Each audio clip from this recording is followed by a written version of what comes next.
बच्चों, evolutionary history is the study of history of life form on earth. Stellar distances को हम light years में major करते हैं। सितारों के बीच की दूरी को लाइट ईयर में नापा जाता है। Light year is the unit of distance. ये फिजिक्स का सवाल, ईयर से कहीं समय टाइम पे मत चले जाना।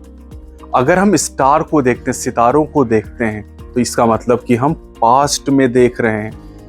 यूनिवर्स के साइज की तुलना में हमारी अर्थ का जो साइज हो एक स्पेक यानी कण के बराबर है। यूनिवर्स की जो ओरिजिन है बेटा वो 20 बिलियन ईयर एगो हुई। हमारा जो यूनिवर्स है ये गैलेक्सीज से मिलके बना हुआ है और गैलेक्सीज बनी हुई है स्टार्स और cloud of dust and gases के मिक्सचर से। अब यूनिवर्स की जो ओरिजिन, इसके लिए बिग बैंग थ्योरी दी गई है जो ये कहती है कि एक सिंगुलर ह्यूज एक्सप्लोजन हुआ और उस एक्सप्लोजन के द्वारा हमारे यूनिवर्स की ओरिजिन हुई।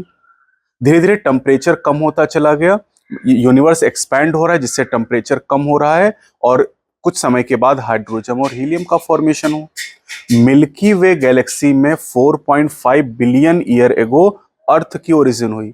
अर्थ का जब फॉर्मेशन हुआ यहाँ पर कोई एटमॉस्फेयर नहीं था, कोई ओजोन लेयर नहीं थी।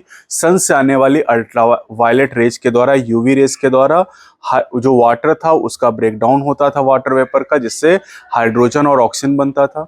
जो लाइटर हाइड्रोजन थी स्केप कर जाती थी।